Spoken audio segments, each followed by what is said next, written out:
Baltimore, 3 de maio de 1962.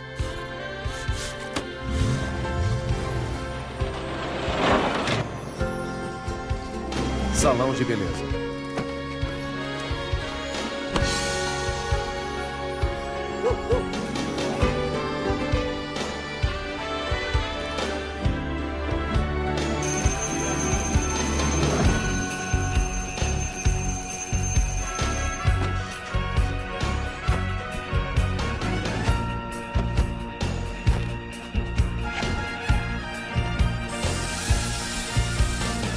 Hairspray, em busca da fama. Woke up today, feeling the way I always do. Hungry for something that I can't eat. Then I hear that beat, that rhythm of town starts calling me down. It's like a message from high above. Pulling me out to the smiles and the streets that I love. Good morning, Matinee. Every day's like an open door. Every night is a fantasy. Every sound's like a symphony. I love you, Matinee. And someday when I take to the floor, the world's gonna wake up and see Matinee and me.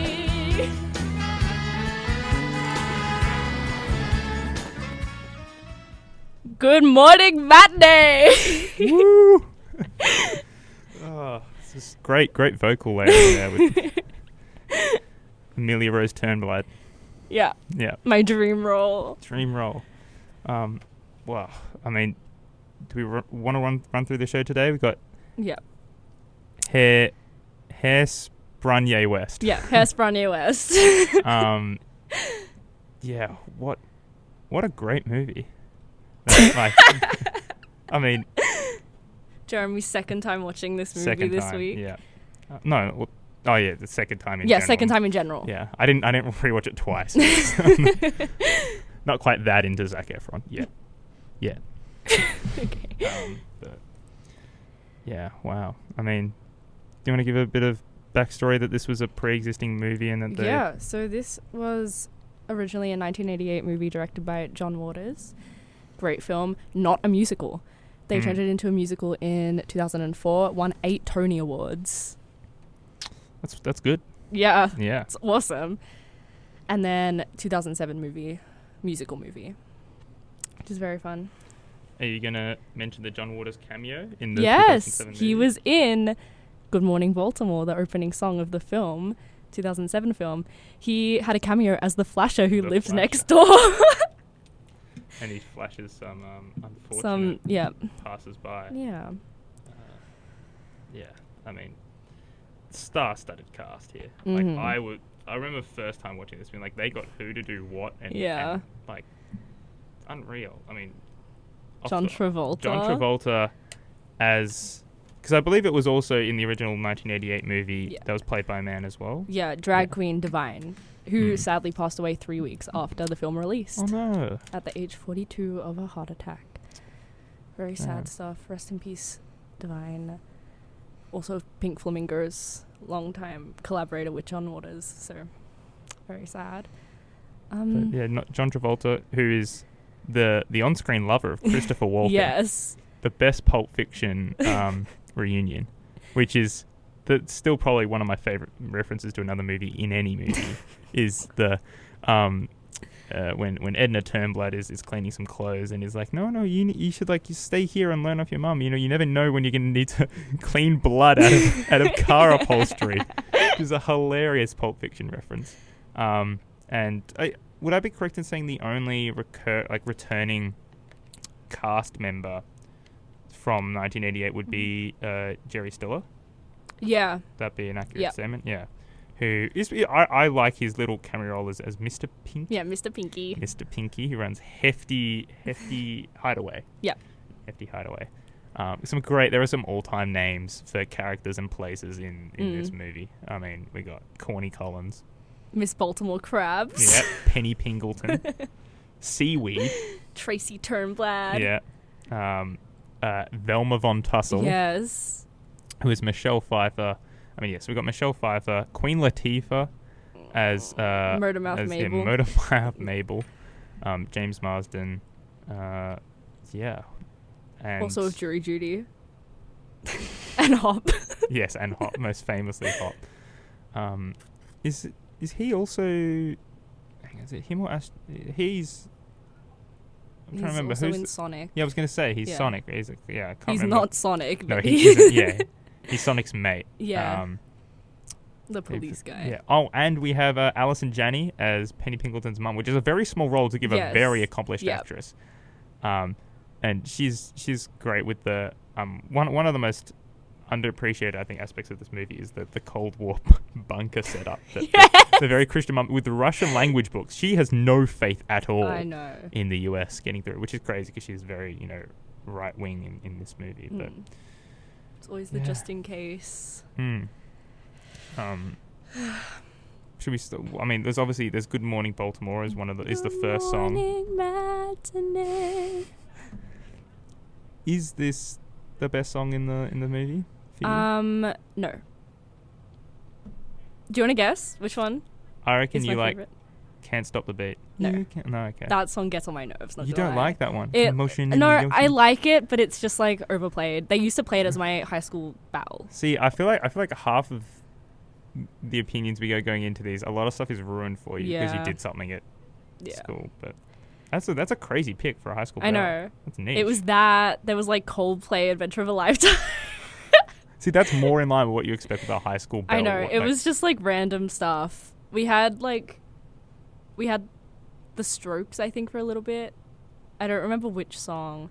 We had Queens of the Stone Age because my media teacher was the one that put all the songs on, which was fun. But The yeah. Strokes. Shout out Julian, friend of the show. Shout out Jack Duncan, biggest Strokes fan, friend of the show, Jack Very- Duncan. Yeah. He has a gig on Thursday, this Thursday and Thursday in 2 weeks at the Tote this Thursday, and then the Bendigo Hotel. Is he solo or is he part of a band? Let's hear some more He's got info. a couple people in the band. It's like him and his brother at the moment. Okay. But Well then, what is your favourite? Nicest Kids in Town? no. I can hear the bells. They are all ringing. I can hear the bells. What is The it? bridesmaids are singing. Which May made a comment about when she walked out with the toilet paper. I bride recreated shoes. that in the school bathroom. Do we have a picture we could upload to the I Instagram don't. on that? I How do wish you- I did. How do you go to the effort of that and not have a I picture? don't know. It was just for the bit. Yeah, for the bit. I have a It was just fun and whimsical. And in year, I think it was like year 10. comment from a very good friend of the show, Tom Weaver. Nicer Kids in Town up there on the musical bangers list for me. Okay. So, that's a good stamp of approval from a guy who does the theatre as his degree at university. And I agree. Everything. James Marsden is so good in this role. I know. And I think that's good in terms of what I really like about this movie. And you're going to have more to say about things you like about the movie because you spend more time with it. Is how refreshing it is because usually you go into this thing. It's like obviously Tracy's all like. Well, it's also refreshing to have a main character who isn't like not just open-minded, but like ardently like I'm just going to protest and Yeah. like I wish every day were insert term we don't Yes. use anymore. Like that's refreshing in itself. There's no like arc there. She's just like no, this is what's right is right. And also most people in terms of like Edna, obviously Maybelle is like with it, like she's not she's woke for the time, and Corny Collins is just like we should be having like there should be integration on the show. Like what are we doing here? Which is refreshing. You'd expect he'd have to be moved though. He'd be like no, like my kid. He'd be like an antagonist to Mabel, but they're like no, they're like clearly, and they clearly want to be co-hosts on this show instead of doing it like solo. Yeah, definitely. I watched this with Max. It was his first time watching it. He didn't know it was about like racial segregation. He just thought it was He just a thought it was musical. just like kids singing It should be in the like Grease, 60s. basically. Like He had no idea it was like about racism. And then it gets to the line in Nicest Kids in Town where Corny Collins is like, once a month we have our insert term we don't say anymore day. Yeah. And he was like, what? what? Connie Collins is evil? I'm like, no. No. Just you wait, buddy. The least evil He's guy. literally the least evil guy in this movie. Yeah, you got Velma Von Tussle chucking in lines like you gotta do the white moves, and then Connie's like, you mean right? She's like, isn't that what I said? Like, it's just crazy levels of racism. Which is, and again, more refreshingly, it fully appears that most people in the town believe the same thing as well, because they vote Little Inez Stubbs as Miss Teenage Hairspray. I know. So it's literally just Velma, the studio exec, and the head police officer. Mm-hmm. Who that is one of the other good things I've seen. It's in a lot of movies where they'll have like, it's in LA Confidential actually, where they have like a slight injury happen to someone, and then through word of mouth it gets worse and worse. Yeah. So I think it becomes Tracy. She bludgeoned him with a crowbar. It's like she tapped him on the head with a sign, which, I mean, that was a stupid thing to do. I'm not going to defend her there. And like everybody But also around she's her, like 16. She's just a girl. she falls asleep in class. Like the one that, because Amber, who's the teenage antagonist, who's like, wants to keep her spot as Miss Teenage Hairspray and like the champion of the show. The one Played and she by said, Brittany Snow. Yes. Also Pitch Perfect. yes, I love excuse her. you, but one of the things she says that's mean, that is again incredibly founded, probably, is they're going to put her in special ed because she does no schoolwork. That's She's always at detention. yeah. Which, I mean, detention looks lit as I know. Like, it's literally the cookout. It's like Like, why was there not a teacher just like supervising? well, what teacher in oh, I don't know. Yeah, I don't know. Got no idea. And apparently it's not after school either. Yeah. It's during. It's like during school hours. It's lunch hour, basically. Yeah. It's a lunch detention. Yeah. Yeah. And again, also refreshingly, like he obviously isn't fully on board with like the protesting stuff, which is understandable. But Link isn't at all racist either. He's like, yeah, let's get them involved. He like gets up and dances with Inez, like Played by Zac Efron. played by a very, I mean, at the peak of his powers, Zac Efron. I know. I've never, like, I still don't really find Zac Efron attractive. I was never on the Zac Efron wavelength, except for like when I watched this movie when I was like 5 or something, and I think he was like my first ever crush, with like the little curl on the cowlick on the forehead. Yeah. I don't know. It Just is did very something. funny at every time they call cut, and you just have all the guys and girls just go I know. spraying their hair. This movie might have single-handedly caused the hole in the ozone layer, I reckon. Genuinely. What does the exec say? People are breathing aerosol more than oxygen. I'm like, okay, you're very happy about that for some reason. Yeah, I just like absolutely. I mean, I really like this movie. I gave it 8 out of 10 on Really? on Letterboxd. Yeah, which is an increase. I think I gave it 3.5. you gave it a 3 and 3. You gave it 3 out of 5 the first time we watched it. I thought I gave it 3.5. You gave it 3. Oh, okay. I'm pretty sure. Whatever. I like Anyway, looked before this episode, but I do have some criticisms, but I think hear more about what you love about one of your favorite movies. Is it top 20 on the top 100? it's not top 20, but it's top 50. Yeah. I don't exactly remember where it places, but it's pretty high. This is one of my most watched movies ever. I love everything about this. Well, not everything about this movie, but there's so much I love about this movie, and I don't really have any criticisms. I just like, it's so fun. Yeah. The songs are awesome. They cut out from the musical. There are a couple songs I don't like, and they cut those songs out. So lots of great stuff. I saw this musical when I was like 3 or something. I don't really remember it because I was 3. But we just had a message in the chat from Anthony saying crazy to see John Travolta in Grease and Pulp Fiction and comparing that to him in Hairspray. And yeah, I mean, that's the other thing. That was one thing I noted in obviously when you watch Pulp Fiction, you're like, obviously he's got moves in the famous dance scene with Uma Thurman. I mean, this guy's Saturday Night Fever, he's Grease. Like, he obviously has moves. He out-dances pretty much considering the amount of prosthetics he's wearing. He's wearing a fat suit. Yeah. And he is out-dancing the shit out of everyone in this thing. Like, oh my God. John Travolta, like, you really can't stop the beat with him. No. In that red and gold dress. In the bright pink one too. In the bright pink dress. dress. Yeah. I wanted that. I still want that dress. And a huge this character, Edna Turnblad, is a landmark moment in May's cinematic watching experience. Really?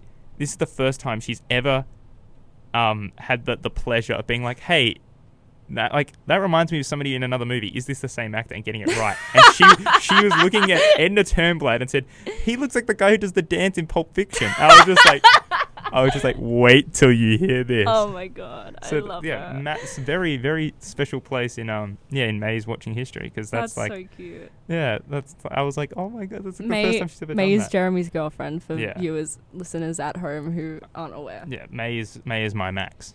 Yeah. Yeah. Max gets mentioned every week. Because usually you do watch these with Matt, like whatever we're watching this week with Max. But this is the first time I've watched the weekly movie with May, and that was. It's so funny for it to be a guy in drag as well. Is that guy that dances? Especially considering Christopher Walken is in both movies. Like, she could have been like, and then afterwards I pointed that out. She's like, oh yeah, he's the one who like had the thing up his butthole. And I'm like, yeah, exactly. And he looks the same in both movies, pretty much. Yeah. Oh my god. Another great bit is the whole Velma trying to seduce Wilbur.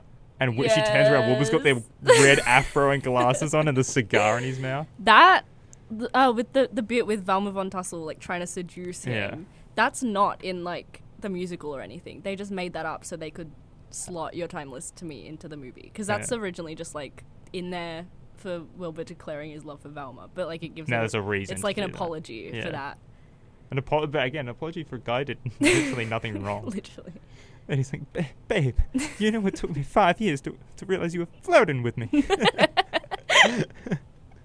And like, especially because like Tracy's for not even a second believes anything bad about her dad. She's like, come on, Mom, you cannot think. And then he's sleeping on the bed of the whoopee cushions. Oh, that one was me. And another hilarious mating classic moment. It's like you could see what's going to happen here. Like when they were doing the whole protest thing and they're coming up to the police station, I'm like, you could see where this is going, right? Like what's going to happen to Tracy, and she, like implying, she's going to get in trouble. She's going to be either like, I was expecting her to say, oh, she's going to get arrested or she's going to be like on the run, whatever. Yeah. Either she was like, she gonna get shot. Just like, whoa. Extreme. Like, what movie do you think we're watching? Like, maybe the whole Pulp Fiction thing, like she was going to get Marvined. Like, this is like a 2007 romantic comedy musical. Teen movie. Teen movie. The whole thing, like, they have whole... it's like the most bubbly, brightly coloured musical of all time. And she's like, she gonna get shot. And I'm like, oh, jeez. I mean, again, today's America, probably. Yeah. Like, I mean... damn, makes you think, but it's a crazy moment. I was not. That comes to one of my main criticisms. It feels a bit slow at times, like for me. Specifically, the kind of part where, like, and especially the whole like some of the misinformation and misunderstandings, especially around like when Tracy is on the run and stuff like that. It's like, hang on, you guys established that there were camera crews, news reporters on the scene. So there's video footage of her not bludgeoning a guy with crowbar and tapping him on the head with sign, which is, that's technically illegal. But like, why on, again, another news channel where they're reporting this when like, and just stuff like that I'm kind of just like, You set up the whole thing that there's a news thing and you have the Velma reacting to it like, okay, we need to get it on footage or whatever, like all this other stuff. But like you can't do that and then not have it. And then also, I don't know, like just how quickly, because it takes time for Link to fully like get there with Tracy and being like, oh, you're like, I really do like you, because he's the whole thing of like, no, I'm like my career is like a thing, like I need to care about that. Trace, I want to kiss you. But let me out at the next hole. But for what do you call Seaweed and Penny, it's just like, I guess they're just into each other. Yeah. Even though, I mean, Penny doesn't do a whole lot to. I mean, she's likable. We know she's likable, but in front of Seaweed and the rest of, I guess, his mates and because I think Seaweed and Inez, are they meant to be Mabel's kids? Yeah, they're siblings and her kids. like, and at the music at the record store, they're just, like, I don't know, there's nothing that, like, to me, like, shows like, oh, Penny's like winning him over. He's just like, yeah, I like it. And then one of the other problems, because it's meant to be like, you know, against racism, but then they still have lines, which is incredibly problematic for a musical that would have been written late. Like, there was the whole thing of "You're my blue-eyed soul." I know. That is crazy, and he's like he doesn't respond to that negatively at all. I'm like, hang on, like, is this movie anti-racism or not? Because she's like, oh, like, see when you're my black white knight. You're my black white knight. I mean, that's a bit less bad because white knight's just a phrase. Yeah. And like, he's like, that's just a bit of wordplay that's still a bit like, but that's like, okay. Blue-eyed soul is like, hang on, no, so you're like it because you see a white man in this black guy. Like, that's okay. Like, what are we doing here, Penny? Yeah. But I guess who can blame her because her mum's a fucking freak. She's like, well, yeah. yeah. Penny Pendleton, you're a bad, like, has this whole thing of like, you are banished, you're never to come into this house again, and also like, see you later, Edna. Yeah. And the massive stains, like, it's just like, this horrible stain. I'm not quite sure I know what you mean. And Penny's dad's in prison. Yeah. Bunch of good throwaway lines in here. It's so good. Yeah. My favorite song is probably the one that, again, I can't stop hearing it because I think I did it when I watched it with you. I pulled up the Dude Perfect video of the song that I can't remember what was it Run and Tell That? Yeah. Where the verses to that sound exactly like the song that plays in the background of Dude Perfect Trick Shot Battle #1. Which I don't know when that song came out. I don't know if it came out before the musical or not, or if that random rock band just completely plagiarized the guy who did the musical. Because they sound the exact same. It's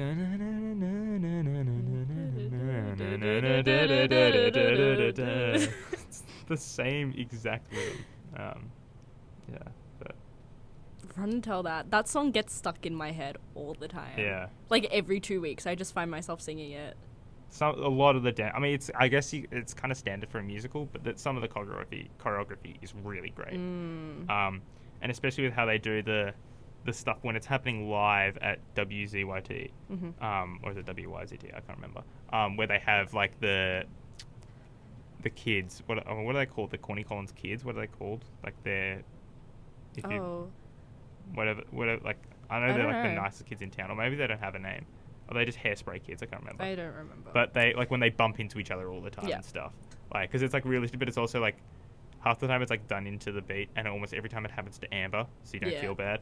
And, again, some of these great details that are kind of, you might miss them. One of the guys, because they have the whole thing, like, I'm Fender, I'm Brenda, I'm whatever.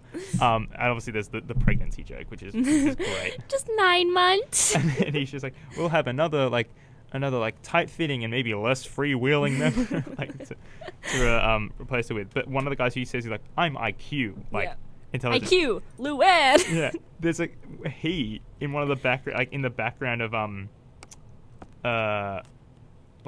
it's one of the classroom scenes or something. It says like the dumbest thing of all time. It's like I can't remember what it is, but it's like, you know, maybe it was something about Himalayas is something that they say. Like Von Tussle says to Tracy. I know what you're talking about. There's like a scene where like after Tracy gets kicked out of class, he's like you know what's your answer to this? And he says like the dumbest thing of all time, and it's like, okay, so you don't know, you're like that's just an incredibly ironic nickname that you call yourself IQ and you're dumb as bricks. But also I still don't know. I tried to remember. I still don't know what the fuck they're talking about when they say Mount Everest is not the highest point on Earth. I have no idea. Because it is not the biggest mountain, technically, because there's mountains that start below sea level and rise above, and they're like slightly taller. Like, I get that, but is it not the highest point on Earth? Like, I remember making a mental note of that last time we watched it, and then watching it this time, I was like, I still don't know what the fuck that teacher's on about, bro. Education in the 60s be wild. Also, I've had complaints about your swearing, Jeremy. Oh, from grandmother? Or? Yeah. Hey, door was opened by one of the managers here at Radio Fodder who said basically unless you say something problematic, Also, I'm about to play Kanye West. We've played Kanye West on this. Well, actually, no, we did play Lost in the World, which doesn't have any. Lost in the world. Yeah. Didn't we also... What are the other movies? I mean, they don't exactly shy away from swearing in Nirvana, the band, the show. Pretty sure there's absolutely nothing to Guys, on please earth go see than, Nirvana. Go see Nirvana, the band, the show, the movie. Please, please, please. Is it in please, cinemas please. anymore? I hope so. But, like, if it's not, buy it. Find it somewhere. Watch it. Genuine miracle. Genuinely watch it. Miracle of a I will movie. never shut up. That movie is my 11th favorite movie of all time now. Yeah. It's gone up in the ranking, and it will go up again the next time I watch it. It's honestly deserved. It's so good. This isn't what Toronto's usually like. No. Oh, yeah. And on that, this has not improved. The Hairspray does not make me want to go to Baltimore. Good morning, Baltimore. Partly because I Why have would seen you- I've seen The Wire, so I don't ever want to go to Oh, yeah. Baltimore. But why would you not want to go when you could take a ride to school on a garbage truck? Other cities have garbage trucks. But not like Baltimore. Other cities. Good morning, Baltimore. She's really hoping that an agent is listening to this who happens to be running a production of Of Hairspray. Of Please Hairspray. cast me as Tracy Turnblad. Cinema Nova is doing back-to-back Back to the Future Nirvana showings from Max. Okay. Can we go? No, you cannot. No. Not allowed to. There's a rule. If you've already seen it 4 times, you can't go. Oh, have you seen it 3? I've seen it 3. Okay, then you could see it one more Thank time. you. for But giving me you're going to permission. have to say, I don't know what you like. I don't know if you actually like it. Do you like Back to the Future? I don't mind it. don't mind it? I haven't watched it in like 10 years, so I don't remember it well enough. But I did like it. I liked the third the best when I watched it, which is diabolical. That's a crazy take. But I don't know. I really like the third. I don't remember that much about it, but that was the vibe of the time, I guess. But I'll probably like the first the best. Yeah. The second was like in the future. Correct. That's wow. Yeah. You're so out of touch with this cultural I cornerstone that haven't is Back watched to the these. Future. I haven't watched these in so long. No, that's the whole point. Because obviously the first one's 1985, right? Yeah. And then he goes back to 55. Yeah. Second one, they're in 85. They go to 2015. Oh. There was like a whole. I mean, maybe I guess you would have been what, like 8, Yeah. and I was only 9. But I still remember people like for some reason I didn't. And at the time, I hadn't seen Back to the Future when it happened. But when it was like the day that they go to in 2015, and when that actually happened in 2015.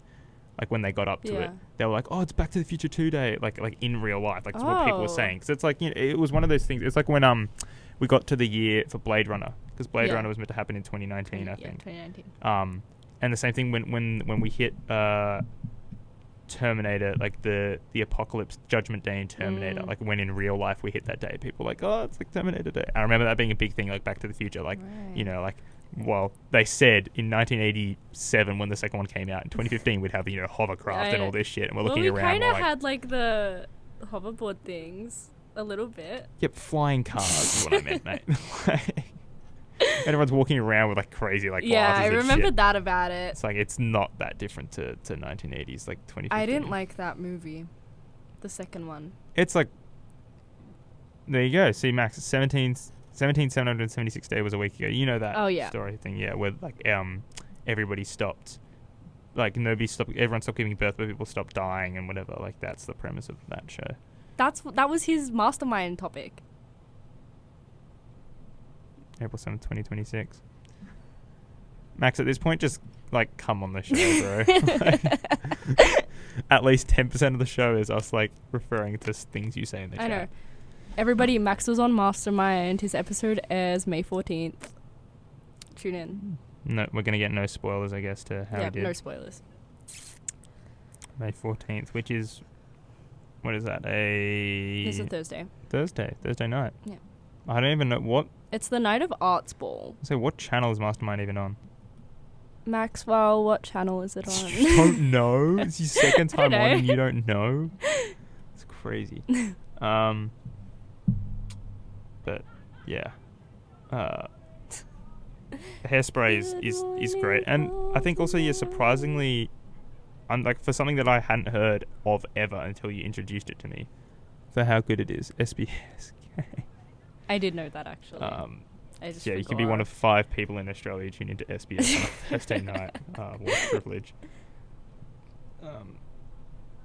But yeah, so shall we get into Kanye West? Kanye.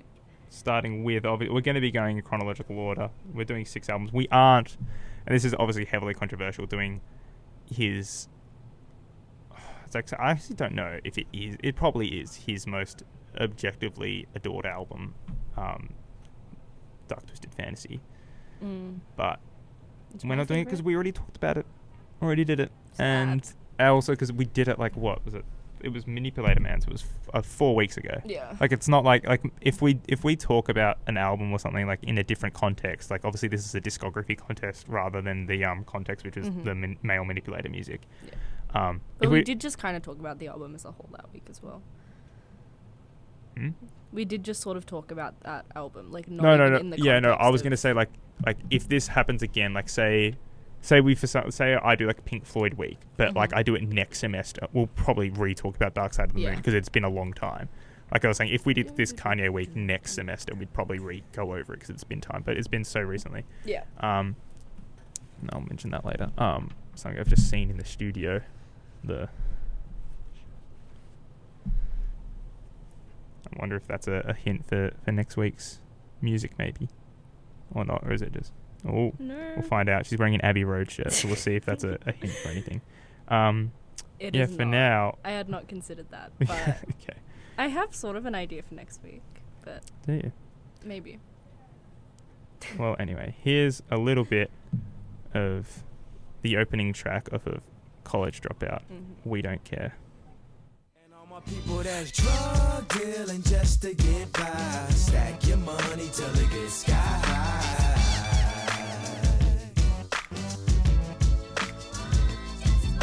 We weren't supposed to make it past 25. Joke's on you, we still alive. Throw your hands up in the sky and say we don't care what people say. If this is your first time hearing this, you are about to experience something so cold. We never had nothing handed, took nothing for granted, took nothing from no man. Man, I'm my own man. But as a shorty, I looked up to the dope man. Only a dope man, I knew that wasn't broke, man. Flicking starter coats, man. Man, you don't know, man. We don't care what people say. This is for my niggas outside all winter, cause this summer they ain't finna. Say next summer I'm finna. Sitting in the hood like community colleges. This dope money here is Lil Trey scholarship. Cause ain't no tuition for having no ambition. And ain't no loans for sitting your ass at home. So we forced to sell crack, rap, and get a job. You gotta do something, man. Your ass is grown. Drug dealing. That is a banger, in my opinion. This album, obviously College Dropout, been heavily discussed. One of the most famous albums of all time. Yeah. Probably, in my opinion, the best debut album I've ever heard from anybody. I haven't heard a debut album that's better than this. That sounds like they're, with the exception of a couple songs in the middle of the tracks, like there's no this guy's as confident as he's ever been. Yeah. And I mean, because it's his debut album, but he'd been producing tracks for ages. Yeah. And I heavily implore anybody who has actually, just if you have an interest in what it's like to try and break into the music industry, watch the Genius documentary on Netflix, and you see how much of a grind it is. How it is. None of it is luck. You get no well, you can either be like luck in circumstances, but if you're like, I mean, this album came out 2004. He was 27 years old. Like, so he'd been grinding he is a college dropout, famously, much to his mother's chagrin, who was a college professor at the University of Chicago. He, for like 9 years, just grinding. He says it at the end of the album in Last Call when he's kind of talking about like the whole thing. He got like evicted like 3 or 4 times, just gets signed by people and then they backstab and like they go with other people, they pull deals and things like that. And, what a story. And just what a track. We don't care. Like, gets a bunch of kids to sing drug dealing just to get by. This is your second time listening to this album. What do you? What No, do you I listened to this album quite a bit. outside of. Yeah. Because this was one did I tell you to listen to it like the first time? I had listened to this album before I met you. Okay. But I had listened, like you told me to listen to it again like a year ago when I listened to it. And then I've listened to it. This is probably my second most listened to Kanye album. Outside of Fantasy. Yeah. It's like that or probably Jesus. Which we'll get onto in a bit. Yeah. But So yeah, I really enjoy this album. Yeah. A lot of it, there's like not a lot of skips on this album.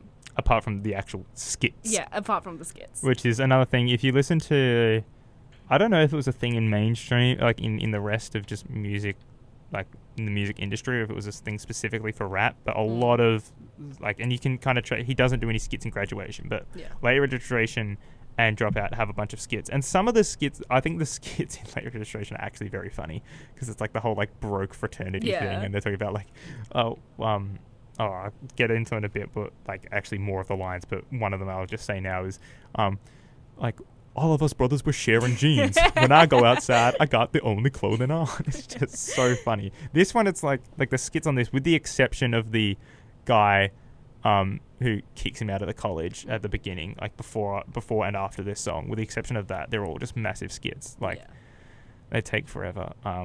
That's a big downside to the album. But with the, if you don't have it on vinyl, basically, you can just skip all of these on Spotify. So I implore you to do that.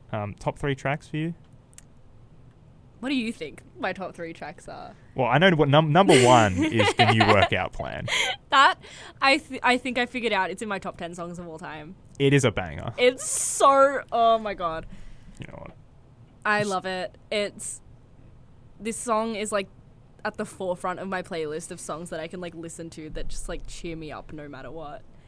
I reckon I'll play a little bit of it now. Do you want to? Do you want me to not mute your mic and you can have a little bit of a sing along? Oh yes, please. Okay. All right. Only if you sing with me. Okay.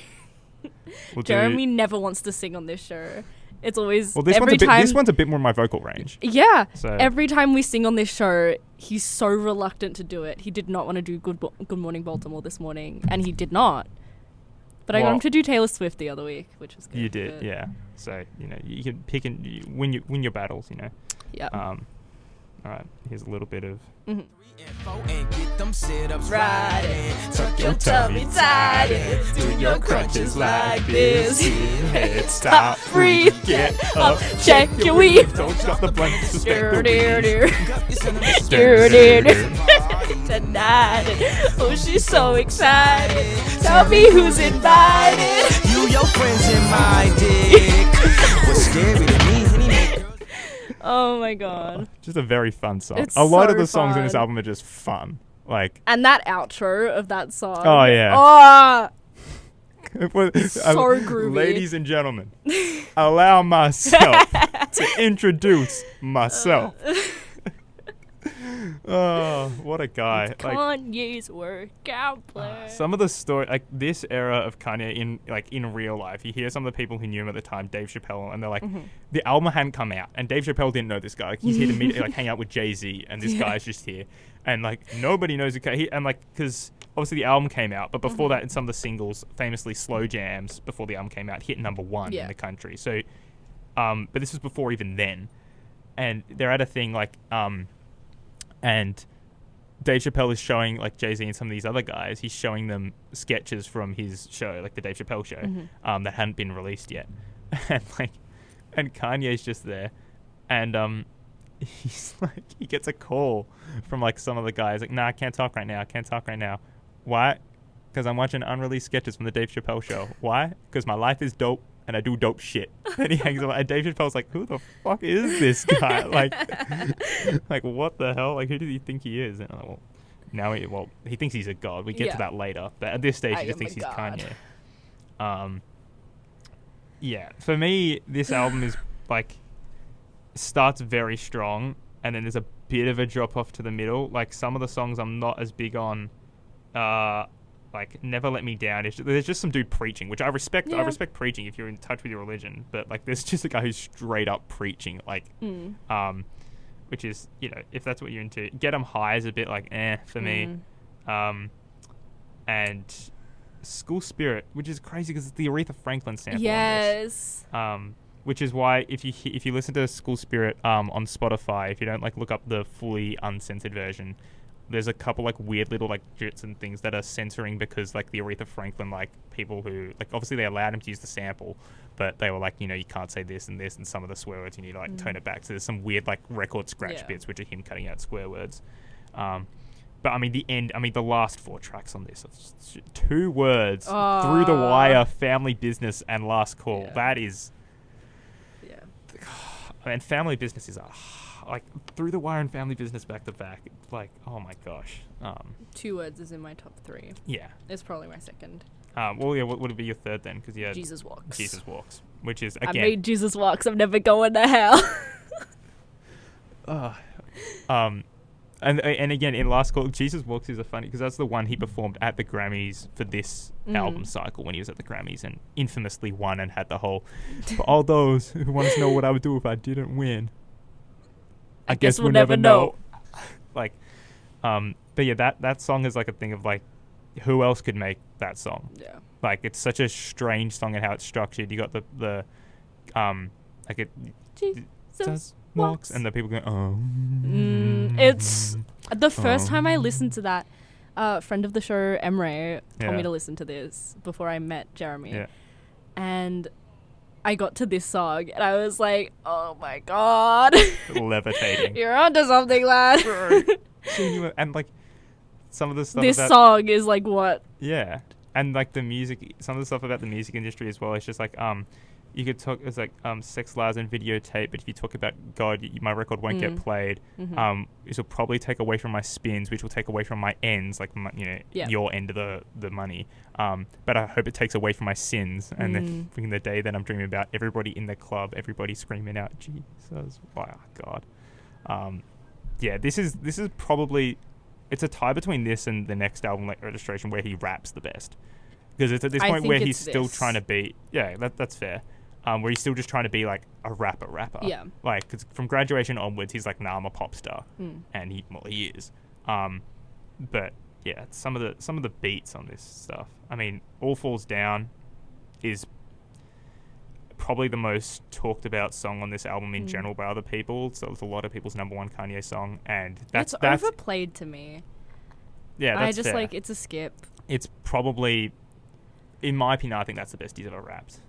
Is the lyrics on All Falls Down, especially the final verse on that is just bonkers. And then we get some Kanye singing on this, which we get a lot more on when we talk about the 4th album he does. Yes. But someone on Spaceship, that's him singing the choruses. I've been which is if you've ever worked which I haven't, but I hear a lot of people say, is this true? If you ever worked like just a regular retail job, whatever, like 9 to 5, you want to hit the shit out of your boss and you just want to fly away in a spaceship.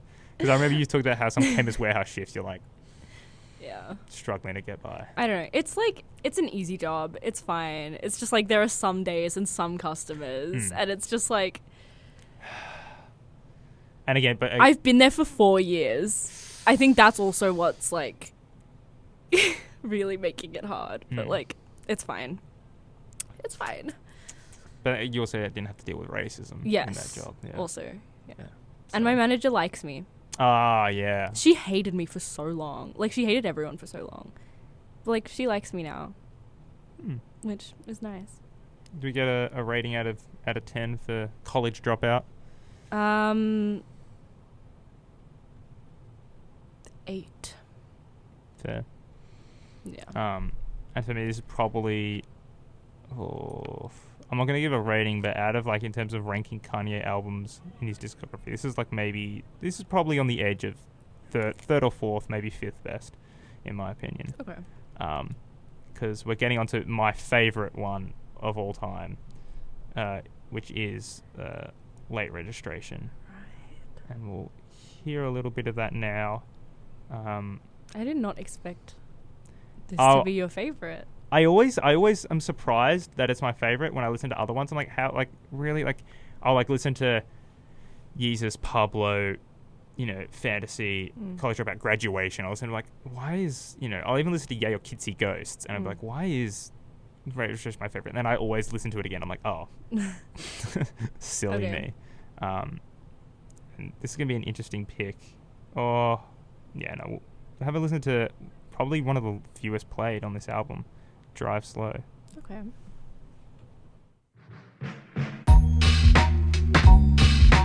Boom, boom, boom. Drive slow, homie. Drive slow, homie. You never know, homie. Might meet some hoes, homie. You need to pump your brakes and drive slow, homie. My homie Molly used to stay 79th and May. One of my best friends from back in the day. Down the street from Calumet, a school full of stones. He nicknamed me K-Rock, so there, leave me alone. Bulls jacket with his hat broke way off. And walked around the mall with his radio face off. Plus he had a spinner from his Dayton's in his hand. Keys in his hand, reason again to let you know he's the man. Back when we rocked the leases, he had dreams of caprices. Drove by the teachers, even more by police. How he get the cash today? His father passed away, left him with a little something. 16, he was stunting. I'll be sure, nigga, with the hair all wavy. Hit Lake Shore, girls go all crazy. Hit the freeway, go at least about 80. Won't so much that summer, even had him a baby. See, back then, if you had a car, you was the shit. It's a little bit of Drive Slow. And it kind of exemplifies why. And this album does sound different to all the other Kanye albums because it is an orchestral production.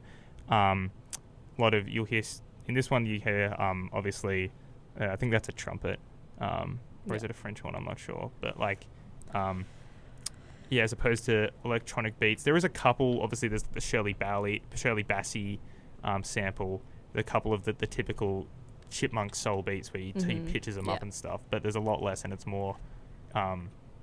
They use actual instruments. There's a lot of strings in this album. Do you want to talk about the producer of this album? John Bryan, who was a long time collaborator of Paul Thomas Anderson and Adam McKay, which is a crazy mix. Because so you look at his things, he's like, okay, so the guy who produced this album with Kanye, he's done Hard Eight, Magnolia, Punch Drunk Love, Eternal Sunshine, Lady Bird.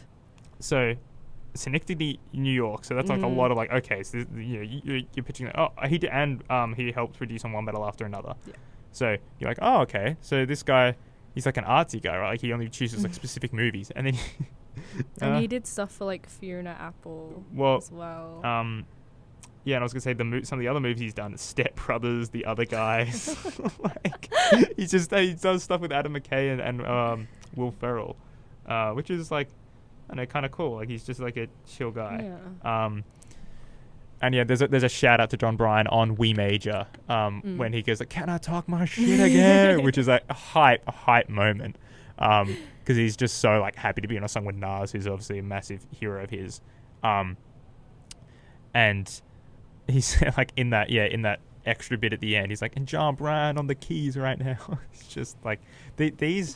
Early Kanye albums must have seemed so fun to be on a recording session on. Like you look at some of the stuff in Genius, they've all got like Gucci bucket hats on. They'll have like one guy in the booth spitting his verse, and they'll just be like, oh shit, that's hard, whatever. And like sometimes they'll have like some of the resolutions they get to cooking up beats, and like in Graduation with Stronger, the drums wasn't sounding. Oh no, was it Flashing Lights? The drums weren't sounding right. And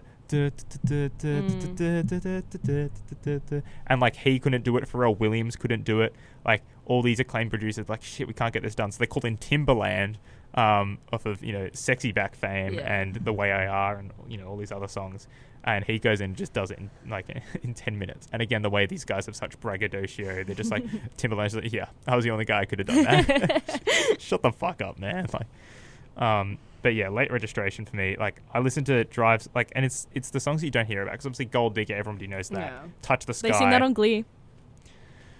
Yeah. couple white guys singing Gold Digger. 18 years. 18 years. One of your kids got you for 18 years. But no, put some respect on Mercedes Jones. The best Glee character. I will die on that hill. Mercedes Jones, I love you. Glee, friends of the show. Glee, friends of the show. Friends of the show. Listen to the start of Glee Gold Digger, please, for Mercedes Jones. Do not listen to Will Schuster rapping. Yeah. See, that's like a fine part of it. And I mean, that's another cool thing about, obviously he's on slow jams, but Jamie Foxx Yes. on Kanye songs. That man can sing. That would, yeah. I mean, obviously he can do a Ray Charles impression because he Yeah. won a bloody Oscar for it.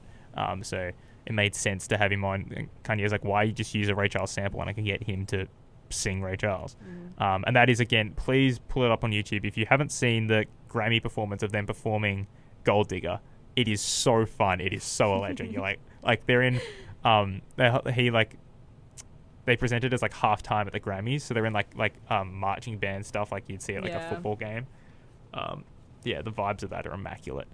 But yeah, this just, I don't know, something about the instrumentation is different from all the other albums intentionally, but it just gets me going.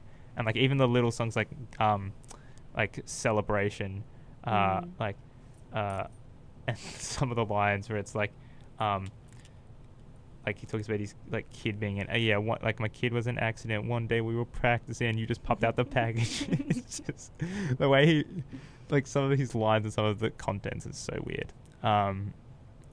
But yeah, I mean, I assume this isn't just a step down from College Dropout for you. I don't like it as much. I've listened to this one a lot less. Yeah. Yeah.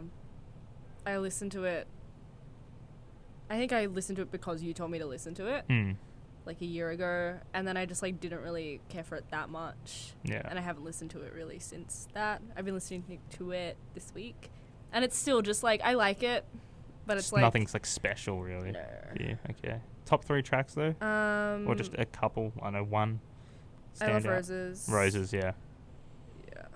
Not as good as the Outkast Roses, but they're different songs, very different songs. I love the chord progression in that one. Yeah. I was like listening to it, I'm like, ooh, and I've got a playlist of specific chord progressions that I love, and that went straight into that one. Yeah. I love Roses. I actually really like Addiction. Oh yeah. That's a like grunt, like it's like a song like that. I like Drive Slow a lot. I like Diamonds from Sierra Leone. The remix or the? I like the remix. Yeah, I was gonna say, the Jay-Z verse is so good. I remember Spencer played that for me ages ago. My brother. I'm not a businessman. I'm a businessman. Let me handle my business. So those are probably my top ones. Yeah. Some great storytelling on this album. Probably less storytelling than there is on Dropout, but also like the storytelling at the beginning of Roses. I know his players visiting ours, and it's like I asked the nurse, can I sign some T-shirts? Bitch, is you smoking reefer? Like he's there to see his grandma. And these are like, this is like true. Like he's at the hospital to try and like see his grandma before she's dying, and like it reminds me of one of the Weeknd songs where it's like, my cousin trying to take pictures, take a selfie. Yeah, my grandma's funeral. It's just like, what is up with these like really famous people? Like you're like their family member, like a relative, and you're just at the most inopportune times. Like I get that's when you see them, but like, it's like, can we wait for the next family thing? Wait for a wedding. Yeah. Like I'll take a picture at a wedding. Like, I mean, I don't know what these guys' lives are like, but I can imagine like, damn, you're sitting at your grandma's funeral and you got your cousin just like, yo, let's have a look. But yeah. Crazy stuff. So if you like the sound you hear on Late Registration and College Dropout, unluckily for you, he kind of switches it up on the next one. I mean, I'm not even sure there's much of a point playing any of these songs because Graduation, like for reference to people who don't know how successful Graduation is, last year, 2020, this album came out in 2007, which is another thing when you look at Kanye's most streamed songs, all of them came, like, pretty much with the exception of nothing, all of his most streamed ones came out before Spotify even existed. And so for an album from 2007 to have, I think, 8 of, like, the 13 songs over 1 billion streams, and this album was the most streamed album of the year of 2025. There was a Playboi Carti album dropped that year. There was a Kendrick dropped the year before. Like other massive rappers have huge like albums, but 2007's Graduation was the highest streamed rap album of 2025 across all platforms. Wow. Like he made Graduation. He made Graduation. And yeah, here's a little taste of that. This is the most Kanye song. This is Can't Tell Me Nothing. La la, wait till I get my money right. Oh. had a dream I could buy my way to heaven. When I awoke, I spent that on a necklace. I told God I'll be back in a second. Man, it's so hard not to act reckless. To whom much is given, much is tested. Get arrested, guess until he get the message. I feel the pressure under more scrutiny. And what I do, act more stupidly. Bought more jewelry, more Louis V. My mama couldn't get through to me. The drama, people suing me. I'm on TV talking like it's just you and me. I'm just saying how I feel, man. I ain't one of the Cosbys, I ain't go to Hill, man. I guess the money should've changed them. I guess I should've forgot where I came from. Not one of your favorites off the album? No, I really like it. Yeah. I didn't understand the graduation hype until this week. Until this week. Yeah. I mean, the first 6 tracks, you go Good Morning, banger. Champion, like a bit more of like a one for the streets, like okay. Stronger, I mean, one of the biggest songs of like this century. Shout out Marnie from Girls singing Stronger. I saw, incredibly off topic, I saw a thing, Adam Driver, I think he said to one of the co-stars who was forgetting their lines, and he was just like he was like threatening, like, I know shit about you, like I know whatever, like get your fucking shit together, whatever. And like the actress was saying this was on a Variety interview. Oh my god. And the actress was like not even saying it as a bad thing. They were like, yeah, I was like, need to get my shit. And they were saying it's like a good thing. Like, this is how professional he is. But like, you look at the quote, he's just like, he's like, I know you're scared of like this and like social isolation, whatever. Like lock the fuck in, or like people in this cast will like, we will be like, we will like stay, like hang, we'll give you like the worst phone you've ever had and shit like that. Threatening stuff that is like you're not like threatening like, yeah, I'll like fuck you up, whatever. It's just like stuff that'll really, he knows will cut deep into this person. And they were like, yeah, I need to hear it, man. Like, but just incredibly. But I was thinking of you off of the Stronger thing because you mentioned it a couple times, and I was like, damn, don't fuck around Adam Driver. Like, crazy. Kylo Ren, I guess that's why they cast him as Kylo Ren in the Star Wars. And the husband in A Marriage Story. Every day I wake up and I hope you're dead. But yeah, so first 6 tracks, you got Stronger, then I Wonder, which is just maybe god damn, what a track. What a track. Good Life, which is just vibes. This is the good life. And then Can't Tell Me Nothing. Barry Bonds, which I think is overhated. I think people the first time I listened to this album, that was one of the only ones I really liked. Yeah. This is another hit, Barry Bonds. Yeah. Like, it's not the best Wayne verse. And people are obviously, at this time, 2007, like, oh, it's a Kanye and Lil Wayne song. It's got to be the best thing ever. And it wasn't the best thing ever. And it's really probably, like it. for a really strong album, like, it's a really strong album. So it is probably sub-average for the album. But it's a good song. And then I think people just like to lump it in with the song that comes up. Yummy hot food. Yeah. Drunk and Hot Girls is probably the first problematic Kanye song that ever existed. Yeah. And last week we were on a tram heading to Melbourne Central, and we were like talking about lunch with Kanye's song names. That one was my favorite. Yummy hot food. We've been through too much bullshit just to not eat some yummy hot food. Yeah, like, and it's the whole, like, the Drunk and Hot Girls thing is not even a Kanye thing. Like, that's an interpolation of another song, I'm pretty sure. Oh, I didn't know that. Yeah. I mean, that's the thing. Every single song on this album in particular has, like, at least 2 or 3 samples. Like, he starts getting into his heavily overproduced stuff that you start seeing in Dark Fantasy, where it's, like, 6 different songs and, like, you know, 10,000 man-hours put into a single song. Yeah. But... yeah, but it's just, and it's, I mean... that's enough, Mr. West. Please, no more today. Shout out, yeah, that's Everything I Am. So then, that Drunken Hot Girls is a massive skip. And I actually really like it. I'm not gonna lie. If I ignore the lyrics... yeah, I really like this rap song. I just don't like the rap. I think it's like, some of the production stuff is really cool. Yeah, I mean, that's a given, though. But it's like I really song. Like, I listen to it just for that. Yeah, that's fair. And I was going to say, though, for me and I guess the majority of people who really hate that song, he pulls you right back in because then he hits with Flashing Lights, which is like the party vibe setter song of all time. Yeah. Like, if you look on any party playlist, people have that on there because it's just... a hit, and then again, this is the thing that I think people really don't understand about, and this is happens to, I feel, most big artists. They get kind of lumped into, they just make this kind of song, they make that kind of song. Like people do that to Taylor Swift a lot, people do that to Ed Sheeran a lot. Everyone's like, Kanye just brags about shit the whole time. Bro, have you listened to Everything I Am and Homecoming? But Everything I Am, where he's just like Chris Martin. Yeah, it's like last year Chicago had 200 caskets. Like, just talking about how bad gang violence is. And that's another thing about this album. It was released the same day as 50 Cent's Curtis. And it was basically, this album's success was the death of gangster rap. Because gangster rap was dominant. And then Kanye was like always the guy who's not part of that. I mean, that was his whole thing. He's the guy with the backpack. He shows up with a fucking backpack and a pink polo. This is a guy who's trying to be like, and some of his songs like, I'm tough and cool, whatever. But he's conscious rap. He invented basically conscious rap, being like, It's the old Kanye. Yeah, like a guy who, he's sing like the typical story of like, didn't graduate college and all this sort of stuff, and single mum, but also.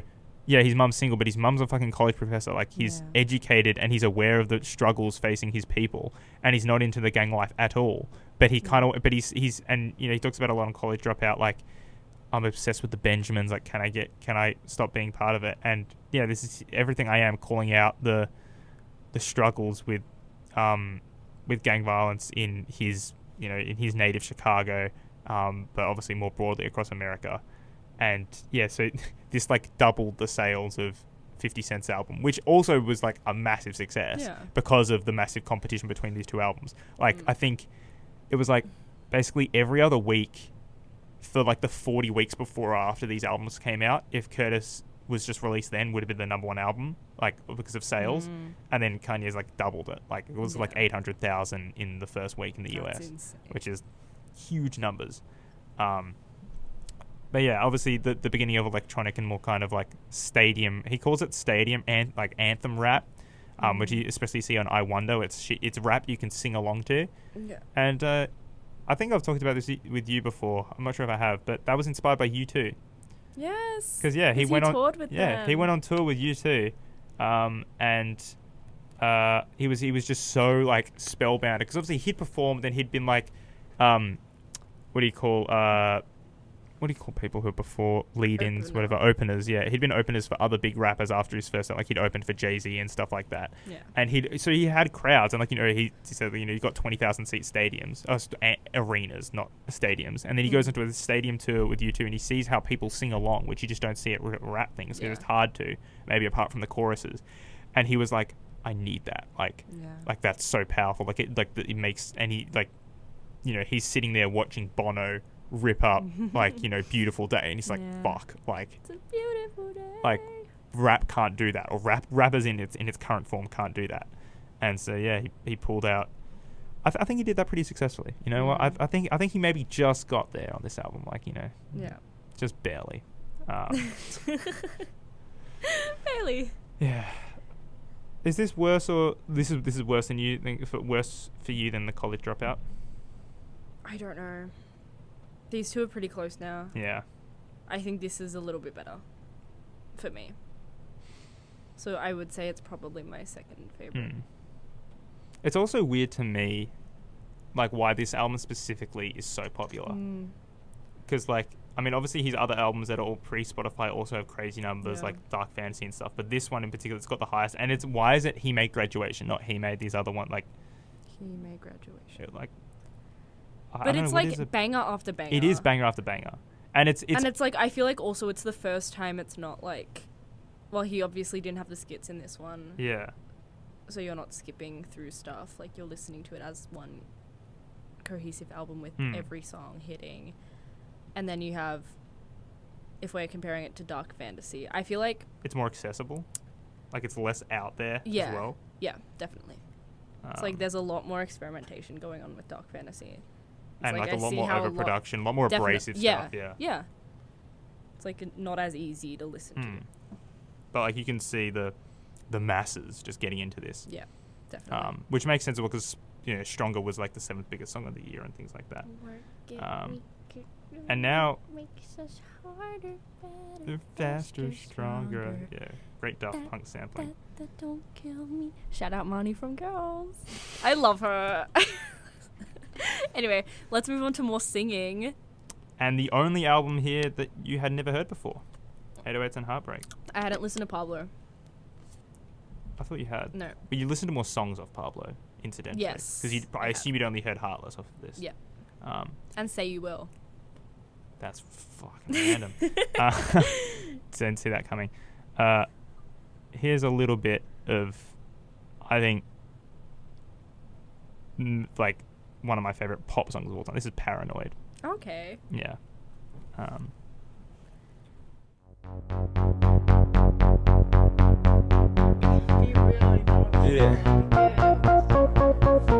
Yeah, that's a good Paranoid.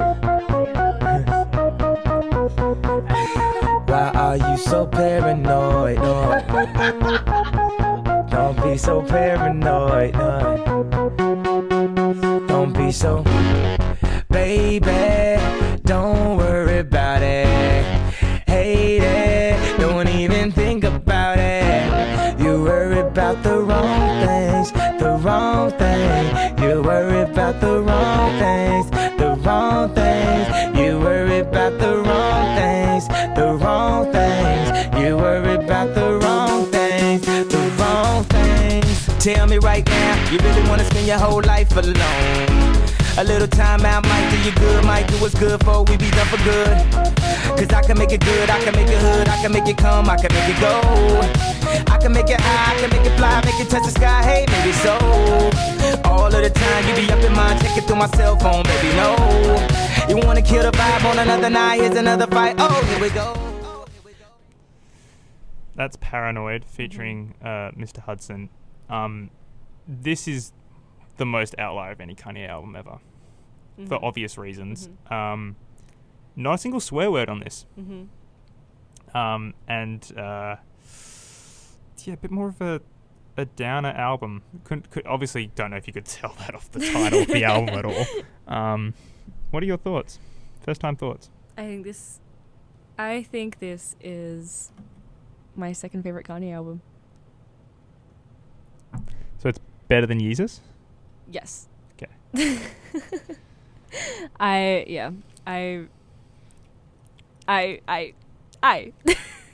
Could you believe that he got flamed at the time for this?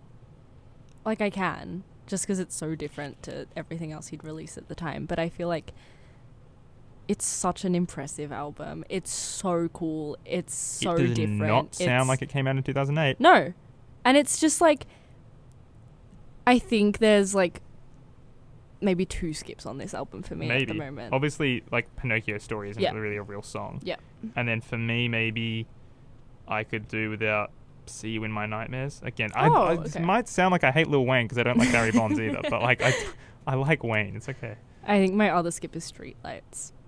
Really? But I think I just need more time. That's like a well, I mean, this is like that's like an underground, like a real like sleeper pick that like a lot of the Kanye fandom will love. Streetlights. Really? Yeah, the way it builds. I like it, but I just like I need more time to, because I didn't get to properly spend as much time with this album as I wanted to. I spent more time with this album than Pablo. I listened to Pablo like twice in full. Yeah. Well, this album like, is so good. It's so good. I just kept listening to this, yeah. and it's like, Love Lockdown. Yeah, Love Lockdown. It's just and it's such a variety of songs. It's too. so cool. It's just like the second half of RoboCop.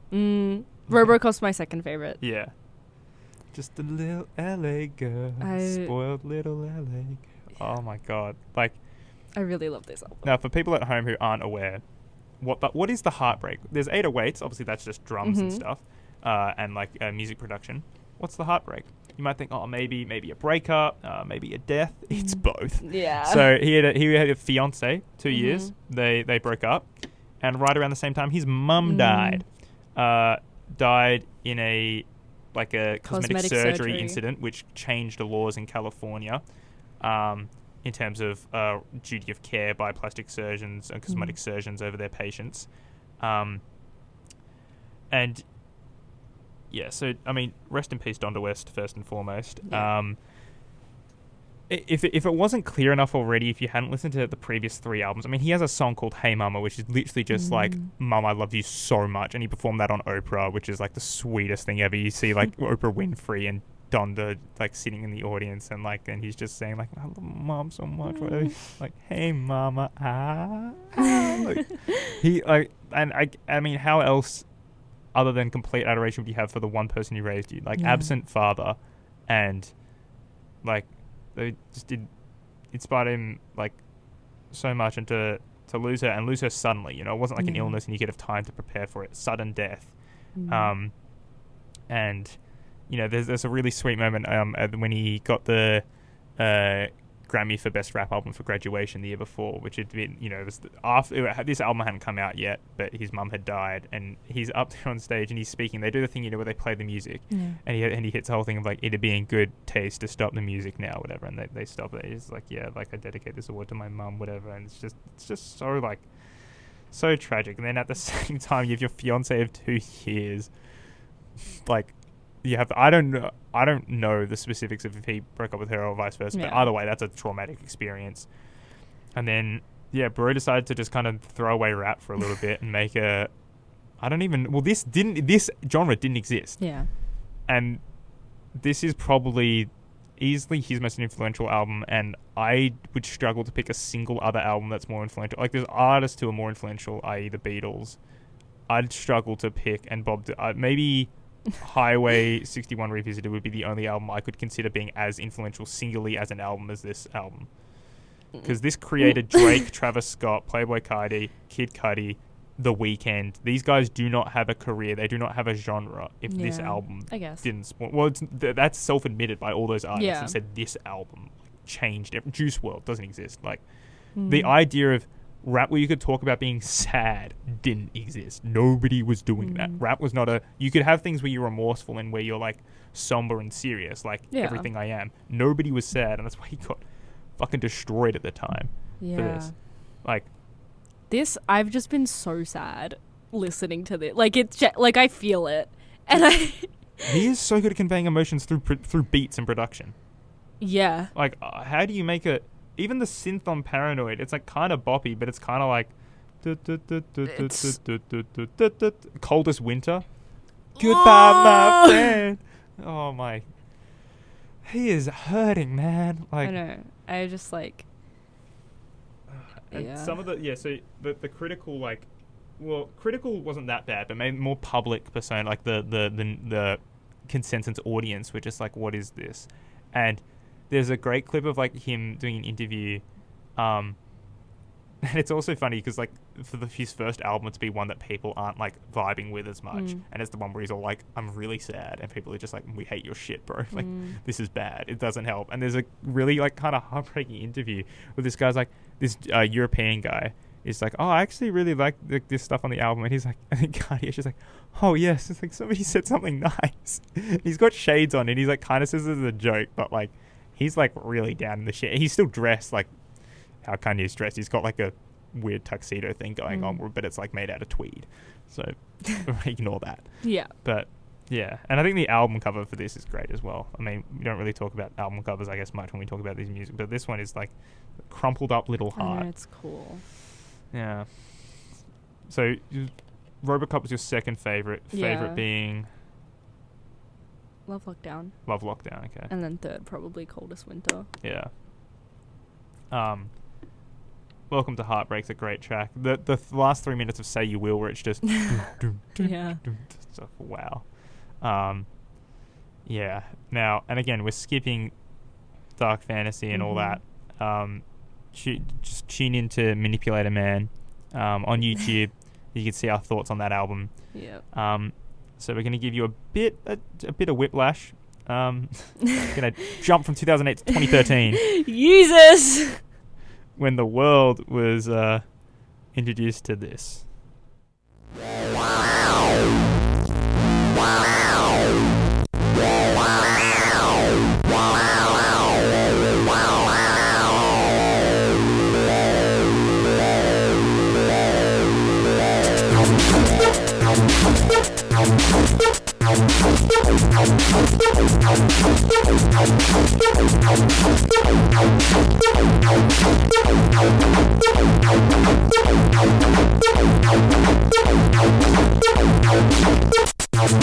Yeezy season approaching. Fuck whatever y'all been hearing. Fuck whatever y'all been wearing. A monster about to come alive again. Soon as I pull up and park the Benz, we get this bitch shaking like Parkinson's. Take my number and lock. This is the new Kanye, everybody. Oh my god. It's on site. What I would give to be in any setting with somebody who is remotely a Ye fan, who bought this day one, bought the CD, chucked it in their car, whatever, their CD player, and listened to this first. I need to see reactions. No. It's like one of those things where like you need to see people's reactions to the, the I Am Your Father twist. Like, I need to be there. Oh my god. This was the first Kanye album I ever listened to. And it still ended up being one of your favorite albums. Yeah, I love it. Which I is think it's so fun. unbelievably lucky, considering most people like would listen to this if that was their introduction to Kanye. They'd be like, "What the fuck is this?" I listened to it at like 3 a.m. That's probably the time. Yeah. Yeah, it was like, it was a day. I listened to this, and it was just like, what the hell am I listening to, and why do I like it? Yeah. I'm in it. We are not playing that on air. Do you remember that literature lecture? Yes, I do. You're freaky. We had a literature lecture last year together, semester 1, and this was like, we had like just met, and we were doing like a top 5 songs of like favorite artists. Like we did Taylor Swift, and we did kind of like High Fidelity top 5. Yeah. Yeah, we did top 5 Kanye songs, and my 5th was "I'm In It" from Yeezus. And Jeremy just turns, he goes, "You're freaky." Well, you have to. If anybody knows that song, and we will not be playing it on air, because that's a line I think we shouldn't cross. I agree. I played it for Max this morning. He had not heard it before, He has not listened to Kanye ever. and so he was like, He "What the fuck?" hated it. He hates everything that he's listened to. But I probably haven't shown him.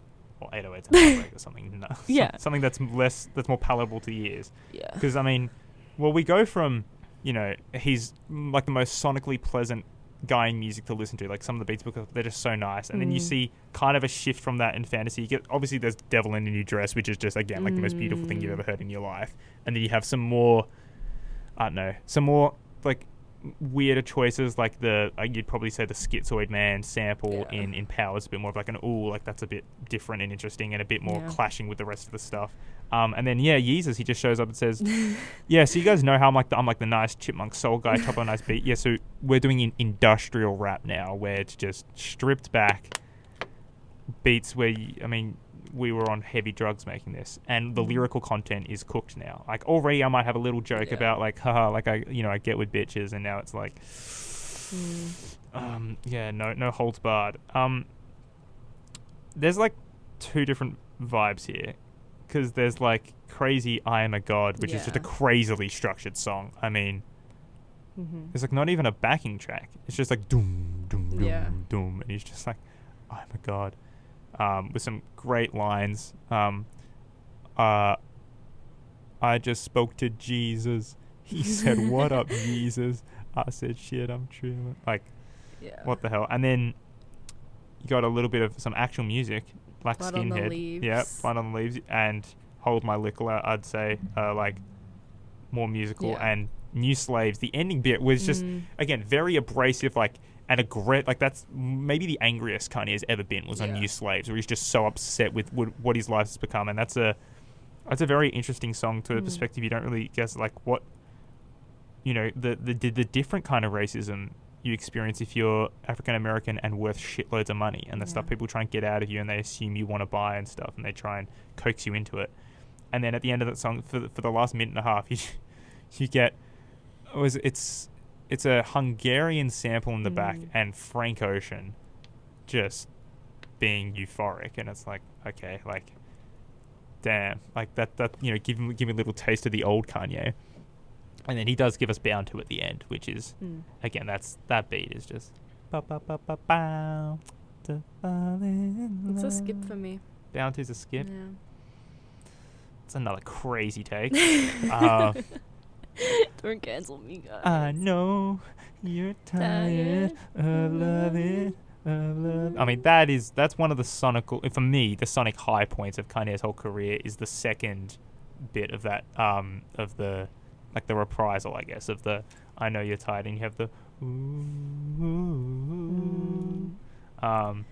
yeah. Oh, and the horns on Blood on the Lead. I mean, That song. That was like, I think that was the song. It was that and like Black Skinhead. Yeah. The first time I listened to it. you're like, That I was like, holy shit, he's cooking. He's cooking. So is I'm In It your favorite off this album? No. No? Black Skinhead. Black Skinhead. I listened to it this morning and I was just like, ooh. An electric SNL performance. You guys haven't seen Yeah. that online. Great performance. Yeah, but I do love I'm In It though. yeah. Like, unironically. It was ironic for so long. It's like, that's my favorite Kanye song. But it's like, I do actually really love that song now. Well, and it makes sense for you. I mean, your favorite other songs are New Workout Plan. Yeah, New and, Workout like, Plan. You just like him when he gets in his freak mode, when he's like... I think it's so cool. And so it's like, cool. no, but I think like sonically those songs, other than like outside of the lyrics themselves, I He's think got a big Jamaican man rapping on I this know. on I'm In It. And who that's- reappears on, is it Send It Up or Guilt Trip? I can't remember which one. Memories don't Yeah. look like people do. I can't remember if that's Send It Up or if that's Guilt Trip. I think it's Send It Up. Send this bitch up, it can't go down. Oh, and Boney There back again. Yes. Boney There back again. He's on Hold My Liquor here with Chief Keef. Crazy. But I need to go to we need to see footage of these recording sessions. Like, you're telling me Chief Keef, a 16-year-old Chief Keef sitting 16. Yeah. Like, that's how like young this guy is. He's Wow. on. He's like, oh yeah, like yeah, Justin, just hit like let me hear your thing. Like the guys they have in the booth here is just the biggest clashes of personalities you can possibly imagine. But they produce bangers, so I guess they just vibe. It's like when they had the Tame Impala Travis Scott thing. It's like, why is Yeah. Tame Impala giving beats to Travis Scott? Why is he saying, let me see what you're cooking there down under? Bitch, I'm back out my coma. Oh God. Hold My Liquor is the journey, and then with a crazy guitar solo at the end by Mike Dean, Yes. who had the privilege of seeing live and perform Hold My Liquor when he was Wow. opening for The Weeknd. He performed that and Father Stretch My Hands Part 1. Oh my god. So I got a bit. I mean, if the Australian government's anything like the UK government, I'm probably never going to see Kanye live unless I go to the US or Yeah. I don't know. I guess he performs in other countries sometimes, like Mexico and shit. But wow, What an album. yeah, what an album! It's I mean, like I this would is- recommend just listening to this album. This is like, It's like whether you think you're gonna like it or not, there's something. yeah. And in also, this to be- especially as somebody who likes Kanye, this is like a stress-free recommend because I'm like, oh, well, if you don't like it, that doesn't mean you're not gonna like any other. Yeah, Kanye. exactly. And this is an album nobody else could make. Agree. Like, and It's called Yeezus. It's Yeezus, bro. This It's is Yeezus. Yeah, just unreal stuff. And I guess he kind of kept the same experimentation up because as we go into Life of Pablo, which, I mean, you might already think, I mean, we'll get into it in a little bit, but definitely his most underproduced album, I think. Maybe other than Yay, even. But, yeah. Life of Pablo, because I think, consensus, Yeezus for me is, like, maybe my fourth or third favorite. I mean, I don't really dislike any Kanye albums except Jesus is King, which is, again, that's just him preaching, which I can't, I'm fine with that. If you're really religious, you might like that album. Or if you like gospel music, you might like it. Jesus for me is like a solid 8.5, 9 out of 10. Which is maybe just an 8 for you, maybe. Yeah, I would say 8. Yeah.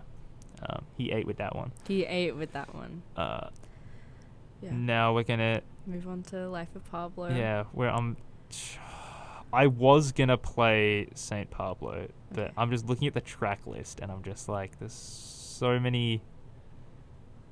Yeah, I feel like I have to for the people.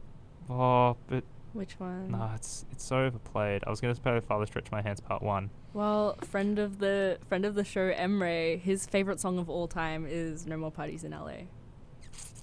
If we want to play a little bit of that. Yeah, but there's not like I mean, that's just 2 long rap verses of a song. I which guess. I will talk about that because it's maybe his best rapping ever. Yeah, But I would agree. I think for now, actually, we're going to hear a bit of a man we've mentioned quite a bit today, or I've mentioned at least. Oh, okay. Spotify doesn't have the lyrics for this. So I guess I'll just drop it here and hope for the best. This is FML with Kanye West and The Weeknd. They wish I would go ahead and fuck my life up. Can't let them get to me.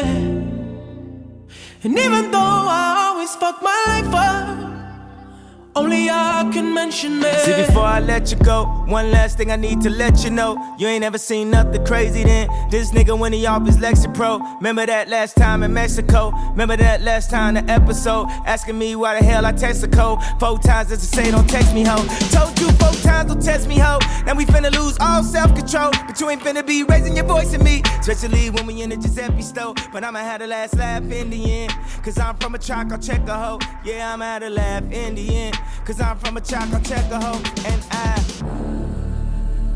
wish I would go ahead and fuck my life up. So, first collab between The Weeknd and Kanye.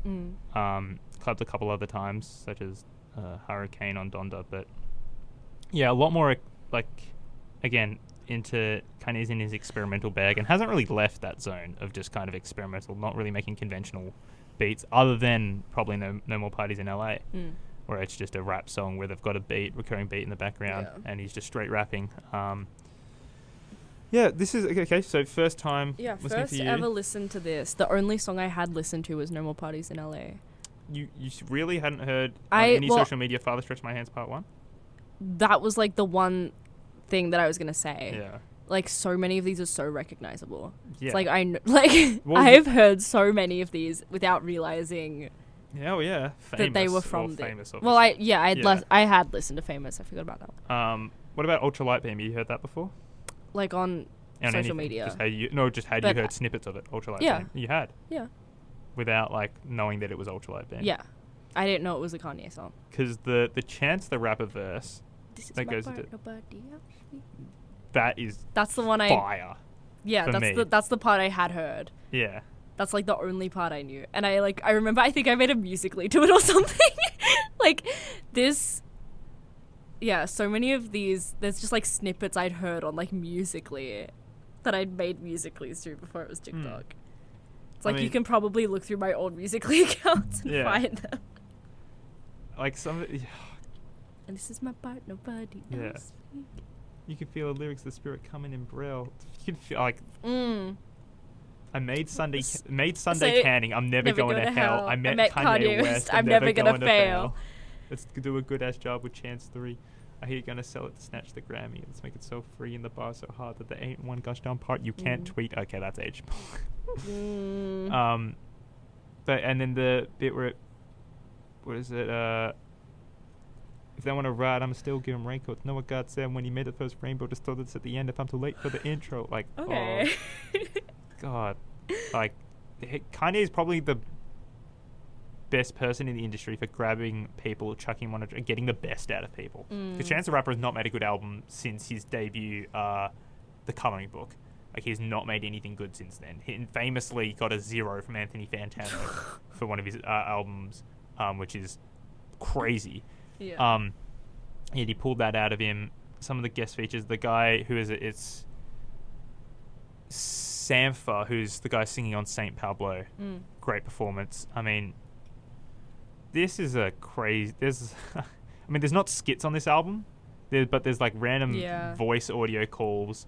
There's him just doing Panda by Designer. I know. I was like, did he do this? I'm like, no, this is not him just grabbing it and saying, fuck and it. I'm like, this is so Musical.ly. Yeah. And then there's like the lowlights bit where it's just somebody preaching for 2 minutes for like, and then there's freestyle for I Love Kanye, which is so iconic. The old Kanye. Straight from the gold, Kanye. Chop up the soul, Kanye. Set on his goals, Kanye. I hate the new Kanye. The bad news, Kanye. Spaz in the news, Kanye. Always rude, Kanye. Silver Surfer intermission where he's just talking to some guy and the guy's just like Silver Surfer in the flesh. Yeah. I don't know. I think there are like a lot of cool moments on this, but I don't really like it. Yeah, the whole you'd probably take like 5 or 6 tracks and like I've only listened to this album a couple times because I didn't really have time to listen to this and everything else that I need to like re-listen to.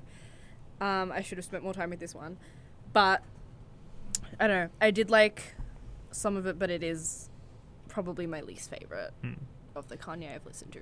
This is the most interesting album rollout for an album that's ever existed. I mean, most of Kanye's current albums, the album rollout is chaotic and hellscape. This was not a fit. The album you see on Spotify was not these songs. Like, he physically would change the songs, and like they would be up. They wouldn't tell people. It's just 2 days later the song sounds different. He's tweaked something, and he kept doing that for 4 months. This was released on Valentine's Day 2016 and was finished in June. And it was just released and things would change. St. Pablo wasn't even part of the album. He would just add things. So Fade used to be the ending track.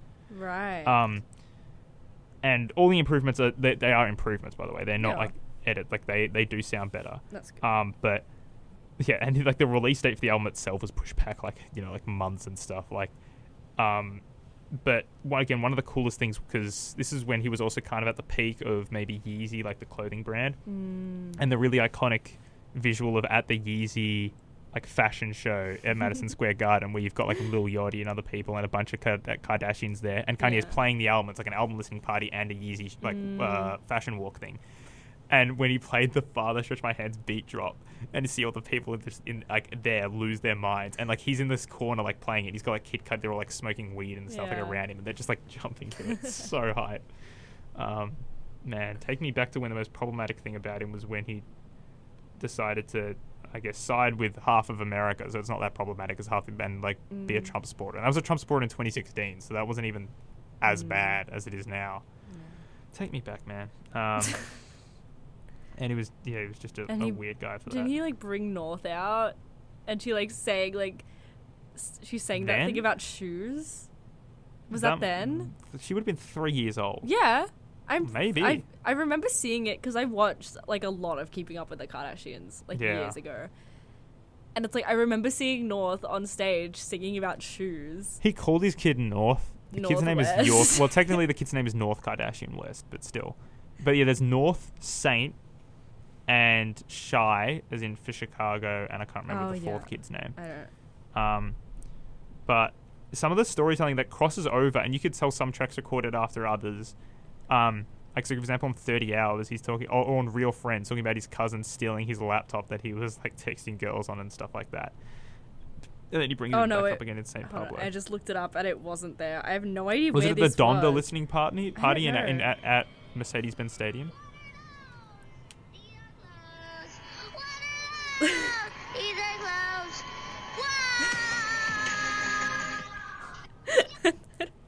And like Kim's like in the audience crying, so proud of her.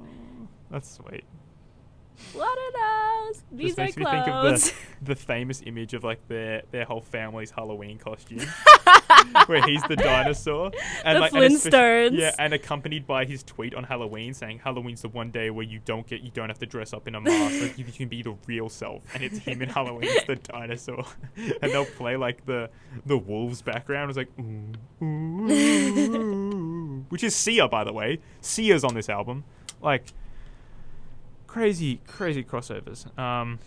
Andre 3000. Yes. Yeah, he's on 30 Hours, I think. Or is he? I don't remember. I remember hearing. I'm like, is that him? And I googled it. And I was like, what the hell?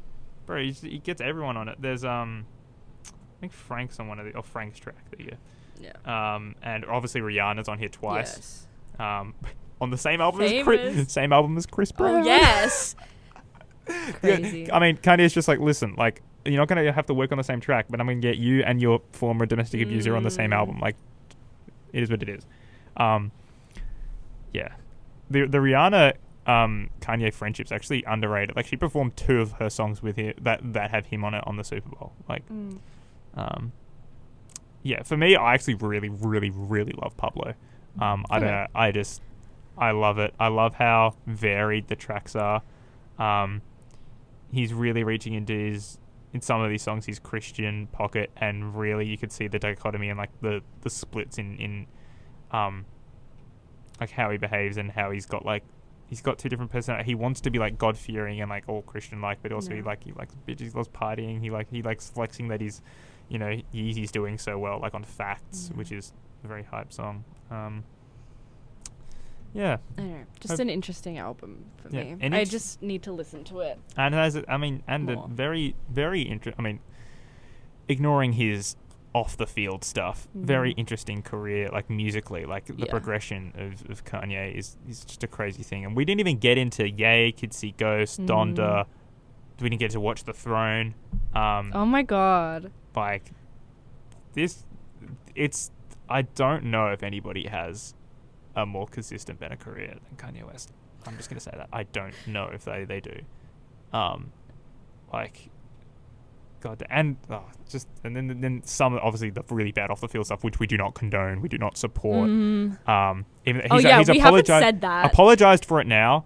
And since then, which is, I mean, considering the run he'd been on the last 4 years, having, no controversies or things that he's said that have been bad for like 5 months is genuinely, for what he was doing, it seems like it's a good step in the right direction, but obviously needs to do a lot more and it's not just enough to apologize. Like, and he has, met up with like rabbis and things like that. But I don't know. And I think behind the scenes, I mean, obviously we don't know, but I think it says a lot that people like Lauryn Hill and other performers are more willing to go out and they perform with him. And the fact that he was holding 3 days in a row, 80,000 people sold out shows in LA says a bit. And again, how much, just in terms of his appearance, how much more normal he looks again. Like, he's got rid of his metal teeth and shit like that. Obviously, mental health is a dangerous thing, as you see, and he's caused a lot of pain, a lot of horrible things. So, it's good he's stopped doing that now. But yeah, I mean, the guy did do some really, really bad stuff, which we don't condone. That's I'm not even sure that's half the albums he's done. We talked about 6, and I think there's Donda. Donda 2. Talking Vultures 2. Okay, definitely less than half the albums, but in terms of actual Kanye albums that I consider canon, Yeah. Bully, Donda, the 2 short ones in 2018, Yay and Kids See Ghosts. We talked about less than half. And there's so much to put. Like, I promise you, if you don't like the majority of Kanye songs, you will find at least 5 songs of his that you will really, really like. No matter what music you're into, you will find 5 of his that you're like, that you will really adore, even if you hate the rest. So it's always worth giving a go. Like, there is, and just be open. Yeah, there's Don't like. like, and you can do both. People like, no, like, morally I can't. Listen, I literally ran a Taylor Swift week 2 weeks ago, and now I'm out here running the Kanye week. Yeah. You can do both. We can be open people. Now though, Yeah. this is round 2. I got a score which will not be releasing until the after this game segment is done. So you don't know what to shoot, what you're trying to get. But this is Amelia Rose guessing the movie from the Letterboxd review. I'm really nervous. Because when I did this for Jeremy, I did not have, like, a lot of things to choose from, I guess. You had a lot of movies. Like, I had a lot of movies, but it's like, I wanted to do stuff that you would kind of have, like, a chance of getting. Okay. And, like, not have Well, to. I think you have a chance. This first one is like a But dip in the toes, like helping you in. This one you Okay. should get. Okay. This is a 4.5-star review Mm-hmm.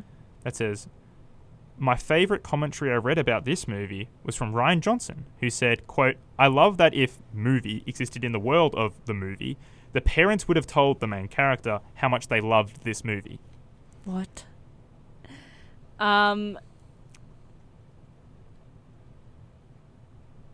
Wait, say it again. So, I mean, the bit about the favorite commentary is irrelevant. Ryan Johnson said, I love that if this movie existed in the world of this movie, the parents would have told the main character how much they loved this movie.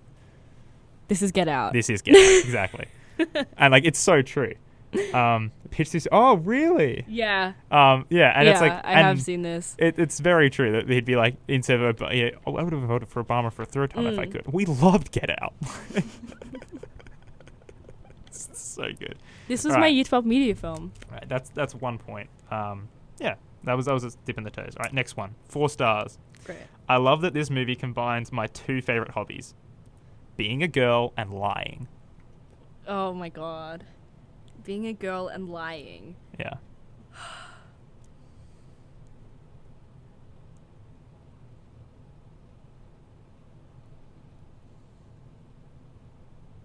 Dun, dun, dun. like Mean Girls. Do you want a hint? Yeah. Well, what kind? You can have a year, or you could have an actor in the movie. You could Ooh. have a. Do you want the genre? Like, what do you I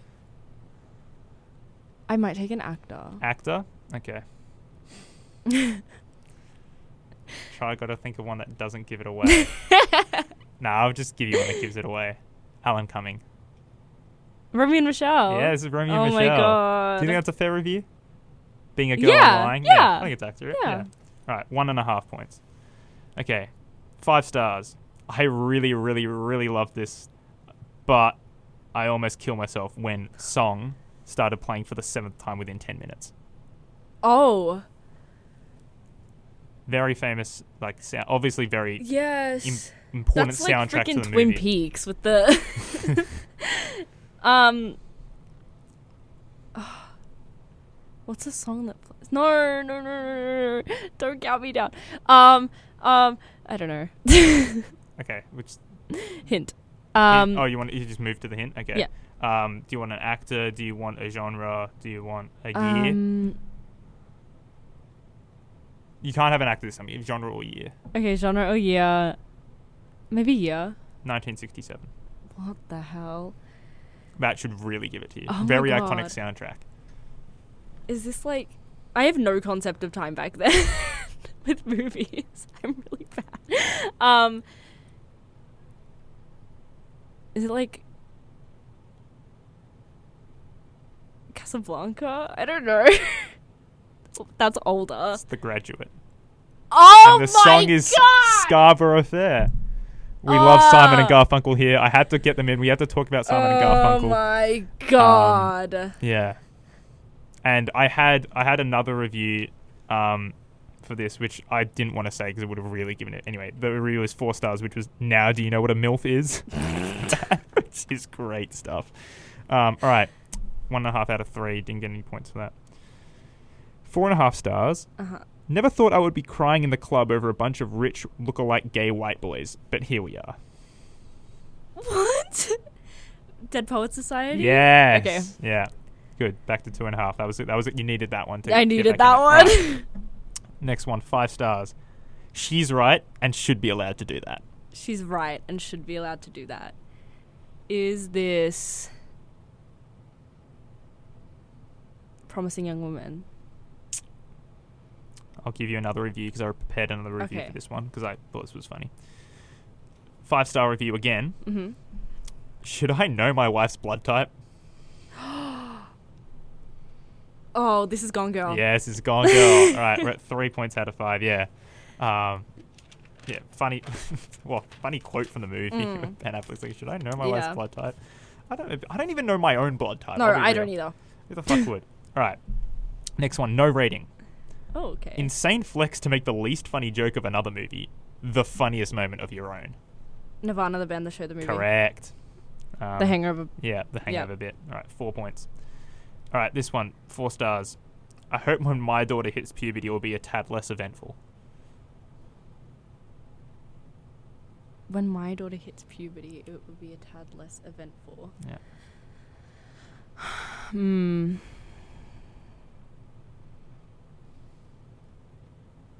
Like... Oh my God. I should know this. I'm going to count you down 5 seconds. Like Easy A? No. I don't know. Okay. Do you want a genre or actor from this? Actor. Max von Sydow. I don't know who that is. Max von Sydow? I don't know who that is. Oh, that's on you, bro. He's incredibly famous. Who the hell is that? Icon. Okay, I'll give you... Can Okay, you show me a photo of No, I him? prepared another review, so I'll just give you that instead. Okay. Hot Priest Blueprint. Hot Priest Blueprint. Yeah. 4 stars. Hot Priest Blueprint. So like Fleabag-esque. Maybe. Maybe. When my daughter hits... I don't know. I don't know what this is. Thank you, Max says he's famous. I agree. Very famous. What the hell? 3, 2, any guess? Come I on. don't know. It's The Exorcist, mate. Oh my... Max von Sydow's the older priest. Oh, okay. And the hot priest obviously being the younger one who... Right. Yeah. Okay. I Right. hope when my daughter hits puberty, Yeah. it's a tad less eventful. Yeah. Yeah. right, still on 4 points out of 7 Yeah. now, I think. All right, this one, 5 stars. Put them and the Roy siblings in a room together. Let's see what happens. Oh my god. Like Knives Out.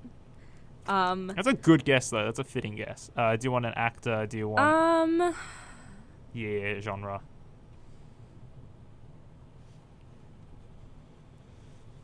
The Roy sibling. Put them in a room with the Roy siblings. Let's see what happens. Let's see what happens. I might take an actor. Ben Stiller. Like, oh, Royal Tenenbaums. Yeah, okay. There you go. All right, half a point there, 4.5. Okay, 2.5 stars. Always nice to see Hitler caring for his adoring fans. What? I have no idea what. Do you want the hint now? Nice to see Hitler caring for his adoring adoring fans. Yeah.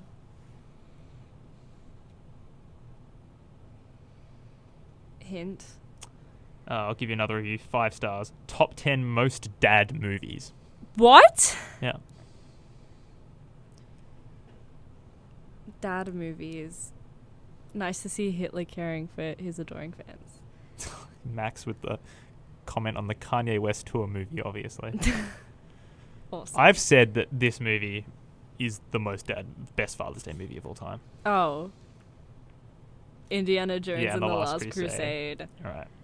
You get oh no point. I had to. Well, I'll give you a third of a point because we had those in the other ones. Okay. Okay, I'm doing the math there. Okay. All right. Next one, 4.5 stars. This is my favorite review that I picked out here. This is the one I was talking about before. 4.5 stars. La La Land for history buffs. Hairspray. I'll give you an actor. Uh-huh. Mike Myers. La La Land for history buffs with Yeah. Mike Myers, Inglourious Basterds. Correct.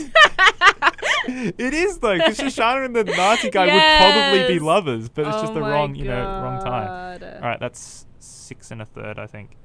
Yeah. Anyway, next one, 4 stars. RuPaul's Drag Race All Stars for straight people.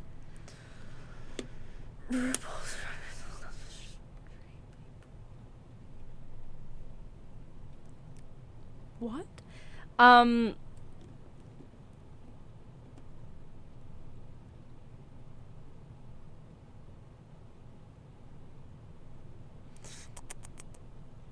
Need a guess.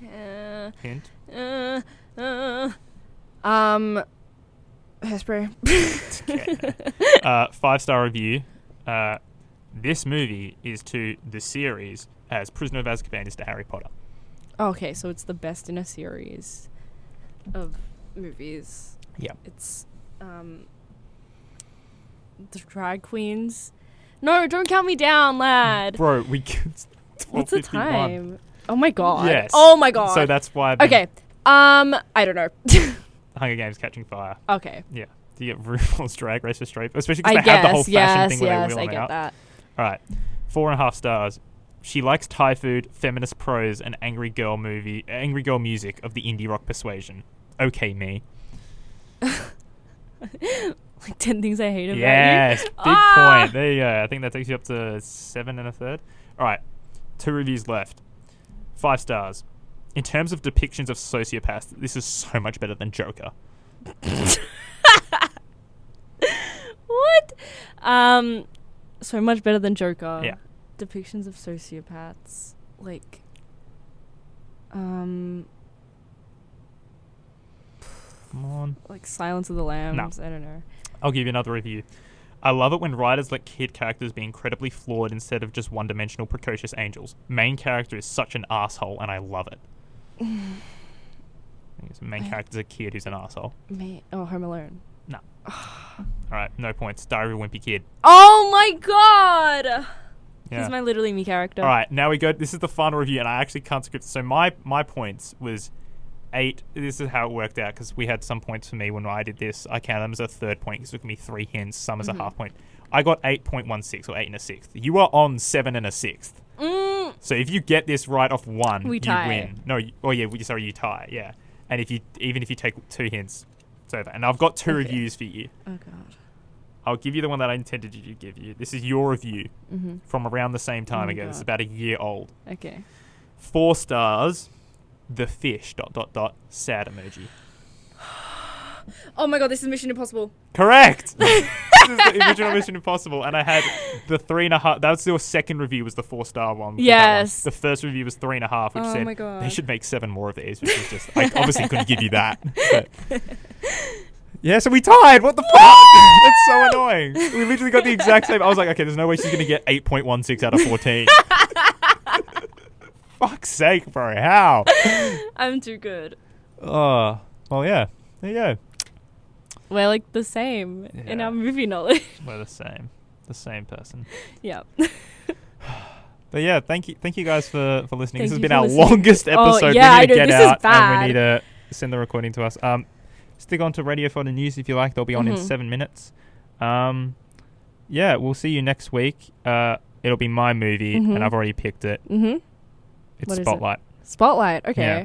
It's about a year since the last year's Okay. Conclave, so it makes sense. I was gonna do Sad Girl Autumn for the music. Nice. Yeah.